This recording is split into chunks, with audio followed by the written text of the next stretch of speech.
जब भी ये लगाओ, इस भारत में सभी पूजे जाते हैं, सभी धर्मों को माना जाता है। अच्छा, आप आए हैं, मैं रोकना चाहूंगा आपको, आप आए ईवीएम पे प्रोटेस्ट करने के हाँ लिए, हाँ ठीक है? हाँ। अब 2 महीने का वक्त बचा है, तो क्या होगा? 24 जगह ईवीएम चुनाव हुआ तो क्या करेंगे आप लोग? देखिए, ईवीएम का देखिए, मैं लोगों से ये कहना चाहता हूँ कि जब मैं एक अपाहिज इंसान अपना पेट कहीं भी मैं भर सकता हूँ, मांग के हुआ कुछ करके, मैं अपाहिज आदमी, मुझे रोटी की कोई कमी नहीं। मुझे बड़े बड़े अफसर जो हैं, पुलिस वाले हैं, मिलिट्री वाले हैं, जितने भी अफसर हैं, अगर मैं उनके सामने दरियाफत रख दूं कि सर मुझे एक चाय और एक फैन खुला दो, भगवान आपको नौकरी दे, अच्छी तरक्की करे आपकी, वो भी मुझे खाना खिलाते हैं। जानते नहीं यूं जा रहे हैं जैसे हमें जानते नहीं, मतलब निकल गया है तो पहचानते नहीं।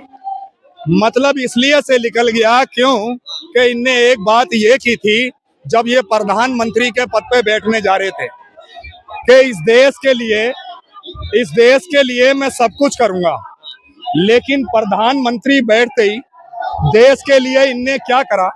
सबसे पहले इनने ये कहा, मेरे बहनों और भाइयों, मैं काला धन लाऊंगा, लेकिन काला धन तो लाया नहीं, लेकिन जो घर में धन था ना, वो भी गायब हो गया। खुद मेरे 500 के 10 नोट, जिन्हें मैंने 2000 रुपए में कम करके 2000 रुपए आने के 8000 रुपए में वे नोट चला दिए गए। ये बताओ, वो सरकार से ये पूछो कि जिस टाइम पे उनका जन्म हुआ था प्रधानमंत्री का, उस टाइम कांग्रेस की सरकार थी, कांग्रेस की सरकार में वो बड़े हुए, कांग्रेस के राज में वो पले, कांग्रेस के राज में उन्हें सब कुछ मिला। आज इनको कांग्रेस से इतनी चिढ़ क्यों है? दूसरे जो नेता हैं उनसे इतनी चिढ़ क्यों है? क्योंकि राज पे बैठने का मतलब ये होता है कि जितना भी इंडिया का, भारत का अपना नागरिक है, अपना सबका सब जो है उसको देखना चाहिए। किस लिए देखना चाहिए? कि आज देखो, जहां 500 रुपए सिलेंडर था, वो कौन सी प्रीति है, स्मृति ईरानी है, कौन सी है वो, स्मृति ईरानी, वो खड़ी हुई थी गैस सिलेंडर के ऊपर। गैस सिलेंडर महंगा है, 500 रुपए ज्यादा है। जब 500 रुपए की मांग लेके वो उठी थी तो उस टाइम तो बड़ा जोर लगाया था, लेकिन उसके बाद में जब 1100 रुपए हुआ तो स्मृति ईरानी क्यों नहीं उठी? बोले कमाई बढ़ गया है। कमाई बढ़ गया नहीं, कमाई घट गया है। मालामाल हो गए लोग, मालो माल हो गया कि ये देश कंगाल हो गया, ये देश कंगाल हो गया। 5 किलो राशन मिल गया आपको। 5 किलो राशन नहीं, कांग्रेस के राज में है ना 7 किलो तो मिलता था चीनी, 3 किलो मिलता था, 3 लीटर मट्टी का तेल, 2.5 किलो दलिया, 10 किलो घी। ये कांग्रेस के राज में शुरू से चला रहा है। मेरी 60 साल की उम्र है, मुझे पता है कि कांग्रेस के राज में अगर कहीं भी 5 आदमी में लफड़ा होता था तो वहां के कांग्रेस ने खुद प्रधानमंत्री इंदिरा गांधी जी खुद जाके समझौता करती थी। हमारे मेरठ में, हमारे अलीगढ़ में उस टाइम कितनी बार हिंदू मुसलमान की जब हुई, कांग्रेस ने जाके, इंदिरा के लड़के ने जाके, उनने वहां समझौता करा। देश में ऐसा होना नहीं चाहिए। क्यों नहीं होना चाहिए? इसलिए नहीं होना चाहिए कि ये देश जो है ये अपने संविधान का देश है, इसमें हर नागरिक को, हर इंसान को बोलने का हक है।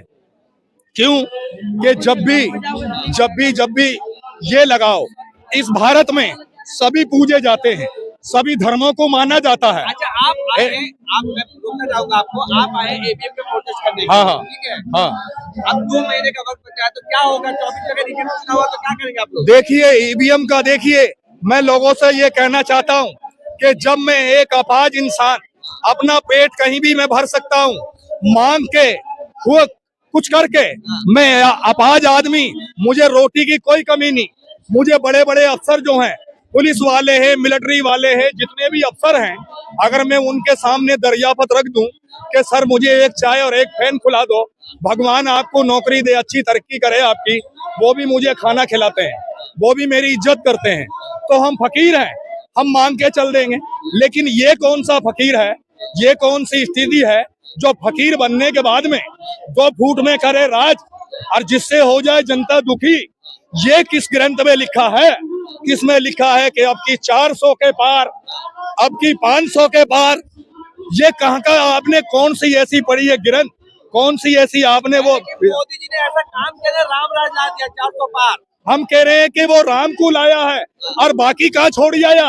ये विष्णु भगवान है, माँ शेरा वाली है, पार्वती है, लक्ष्मी देवी है, ये हनुमान जी है, इनको कहाँ बिठा दिया?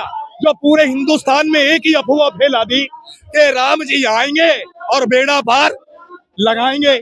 मगर ये भी तो कहा है कि राम ना करे। ये राम नहीं कहा है कि राम ना करे। देश में कोई ऐसा भी नेता मिले, आप भी डूबे और देश भी डूबे और साथ में जनता को भी ले देश डूबे। को तो तरक्की करवा दी है, कहाँ से कहाँ पहुंचा दी है। ये तुम दिल्ली में बोल रहे हो, लेकिन बाहर के जो जिले हैं और बाहर के जो गांव हैं, उनमें आज भी है ना पानी तक की सुविधा नहीं, खाने तक का राशन नहीं, वहां के बिजली नहीं जा रही।